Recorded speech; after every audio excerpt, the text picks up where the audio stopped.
Hello and welcome to a Smurd P video, and today we are looking at Transformers Studio Series 111 Concept Art Sunstreaker from Transformers Bumblebee.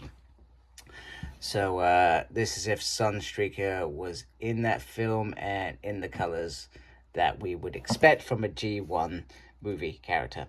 Anyway, that's pretty cool. I do like that. I don't think that's ever happened before. Is that they've just taken this and made it colorful. Anyhow, Cybertron Falls, big screen inspired scale, detailed backdrop, transforms in 19 steps. So that sounds easy. We'll see when I do it. I'm not doing that on camera, by the way, but I do it off camera because I'm rubbish on camera. And let's hope it's not a nightmare. Anyway, and that's if you're a mint inbox collection. That's how you're going to have that on your shelf. So let me get this figure out and we can have a closer look at him. Okay, if you are a fan of backdrops, then this backdrop is perhaps for you.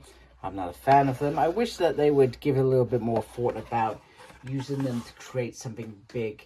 Like with the Netflix series, they had it set so it was building some sort of teletram, if I remember correctly. Now that was pretty dope. Not that I got to build it all, but I perhaps now would be a bit more intent on collecting them and creating that, so to speak. Get my light in the right direction. Right, firstly, this figure looks awesome. Look at that beautiful head sculpt going on there. That is stunning. He's got nice blue eyes, which is what you would expect from Sunstreaker. The nice yellow in there as well, with an added movie sort of view. Now, there is kibble on this figure, so here in particular on the arms and legs, there is kibble. He also feels a little bit, I mean, he's still a Deluxe, but he certainly feels a little bit small and chilled, etc. So, you know, not much bigger than perhaps some of the Bumblebees we've seen. Maybe a similar size. When obviously this, I mean, it's movie Sunstreaker, so I can't compare him to G1, but the idea, it was sort of a G1 sort of idea in terms of that opening scene in particular. And then most of that movie.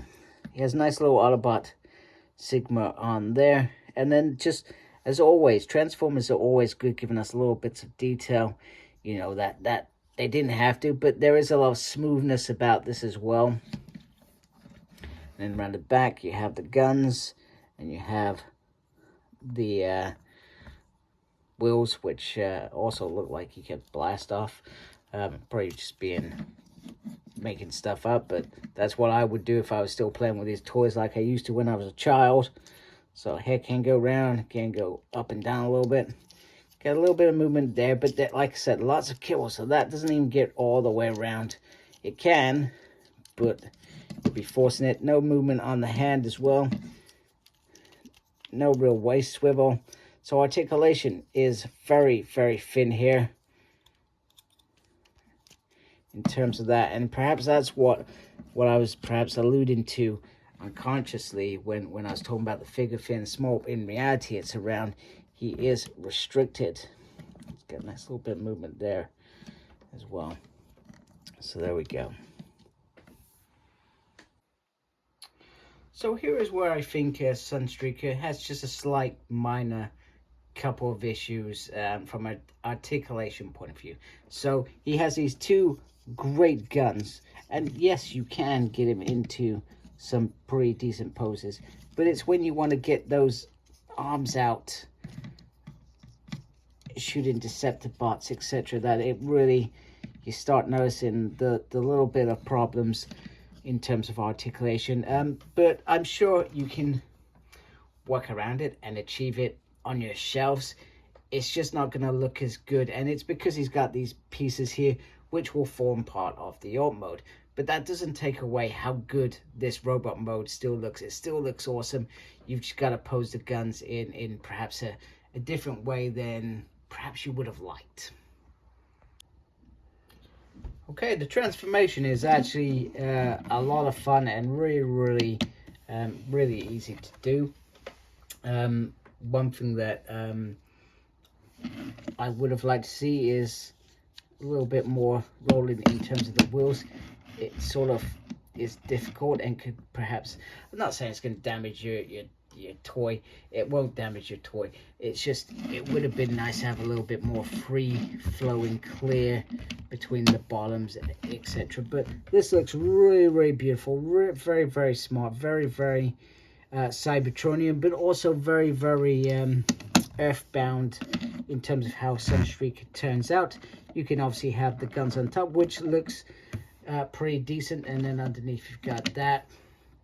And then the other aspect is you can literally put these on, get them on the right way, on the sides like so, which is probably my favorite. I think I prefer it like that because I think that's awesome, and it gives you more, if you're finding Decepticons, gives you more of a diverse point of view, rather than there you can only shoot in front of you, whereas perhaps, you know, maybe I'm just talking rubbish. Anyway, very, very nice alt mode. Really do like it. Really do like how the guns fit into this part of the system as well.